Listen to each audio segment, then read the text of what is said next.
अस्सलाम वालेकुम प्यारे बच्चों। जमात पंजब, जैसा कि आप जानते हैं कि हम कलहन के बारे में पढ़ रहे हैं। तो आपने पढ़ा, इस तारीख का नाम राज तरंगनी है। जो कलहन ने तारीख लिखी है उसका नाम राज तरंगनी है। कश्मीर राज तरंगनी कश्मीर के कदीम राजाओं से मुतल्लिक सबसे पुरानी तारीख है। सबसे पुरानी तारीख है ये। जो कदीम राजा थे, पहले के राजा जो थे कश्मीर के, उन्हीं के मुतल्लिक की तारीख है। कलहन ने ये तारीख 1150 ईस्वी के आसपास लिखी थी। कब लिखी थी? 1150 ईस्वी के आसपास। इस किताब की बदौलत ही कलहन को नामवर मोहरकों में शुमार किया जाता है।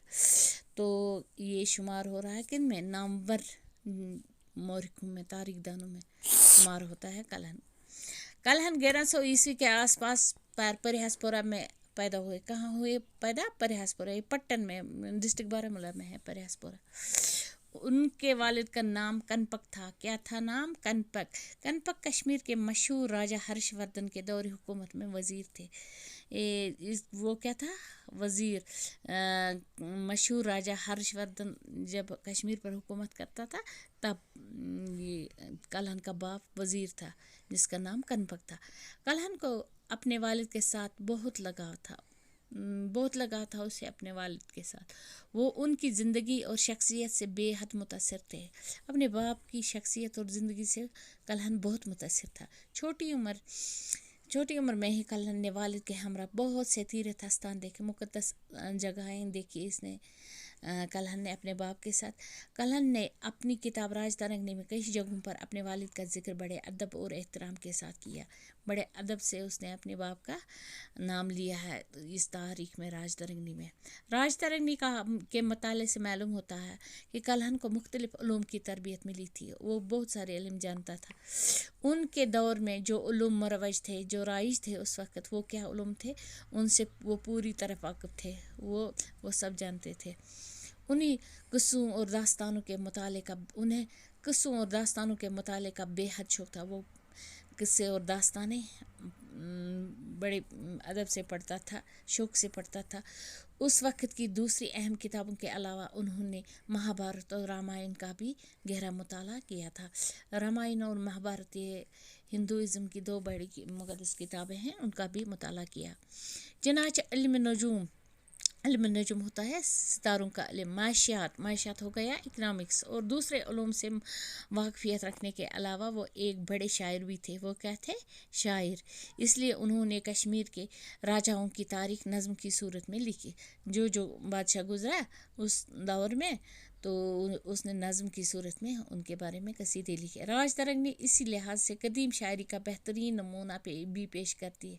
राज तरंगनी पुराना नमूना पेश करती है, पुरानी हिस्ट्री पेश करती है। ये किताब 8 तरंगों यानी 8 हिस्सों में पर मुश्तमिल है, और ये 8 हिस्से 8000 श्लोक या बंदों पर मुश्तमिल है। इसमें 8000 श्लोक या बंद मौजूद है। कलहन ब्राह्मण थे। वो क्या थे? ब्राह्मण, बड़ी ज़ात के थे। शिव मत से ताल्लुक़ रखने के बावजूद वो बुद्ध मत से मुतासिर थे। वो शिव मत से ताल्लुक़ था उनका, लेकिन बुद्ध मत से काफ़ी मुतासिर थे। बुद्ध मत के साथ बहुत लगा था वो ज़ात पात के बंधनों से आज़ाद था। वो नहीं मानता था ये ज़ात पात। उनका कहना था कि ज़ात पात या ख़ानदान किसी इंसान को ख़ास ओहदे के काबिल नहीं बनाता। इंसान को ज़ात पात किसी ख़ास ओहदे के काबिल नहीं बनाता, बल्कि अपनी बुद्धि ही आगे ले जाती। राज तरंगनी में उन्होंने जगह जगह कास्तियों की बुराइयों को बेनकाब किया। राज तरंगनी में क्या किया? बहुत सी जगह पर उसने कास्तियों होता है एक हिंदू ज़ात का नाम, जिसका काम लिखना पढ़ना है। तो क्या किया? इनकी बुराइयों पर पर्दा उठा दिया, क्योंकि वो मजहबी रवियों में रवादार थे मजहबी रवियों में। कलहन तंग नज़री, तासुब और कौमियत की बिदतों से मुकम्मल तौर पर आज़ाद थे। ये क्या थे? कौमियत, तासुब, इससे आज़ाद बिल्कुल थे ये आज़ाद। राज तरंगनी पहली बार 1835 ईस्वी में छपी। ये कब छपी? 1835 ईस्वी में। इसका तर्जुमा कई ज़बानों में हो चुका है। इसका तर्जुमा राज तरंगनी का कई ज़बानों में हो चुका। उर्दू और हिंदी के अलावा इस किताब का अंग्रेज़ी और कश्मीरी ज़बानों में بھی ترجمہ ہو چکا ہے. ان 2 زبانوں کے علاوہ اور بھی زبانوں یعنی کشمیری، انگریزی، ہندی، ان زبانوں میں اس کا تشریح ہوا ہے. یہ کتاب کشمیر کی قدیم تاریخ کی جانکاری حاصل کرنے میں ہماری بہت مدد کر. پہلے کیا تھا، اس زمانے میں کیا تھا، کس طرح تھا، یہ مدد کرتی ہے راج ترنگ نے ہمیں. اس کتاب میں اشوک سے لے کر کلہن کے زمانے تک کے 52 حکمران اور ان کی حکومتوں کے بارے میں معلومات درج ہے. اس کتاب میں 52 حکمرانوں کے حالات درج ہے. اس کتاب سے کشمیر کے قدیم تہذیب، پرانا تہذیب کیا تھا کشمیر کا، اور تمدن کا بھی اندازہ ہوتا ہے. اس کا اندازہ بھی پڑھنے سے ہوتا ہے کہ پہلے راجوں کا طرز زندگی کیسی تھی. کلہن اگرچہ حکومت کے کسی عہدے پر فائز نہیں رہے، اگر وہ کوئی گورنمنٹ ملازم نہیں تھا، لیکن وہ حکمران طبقے کے بہت قریب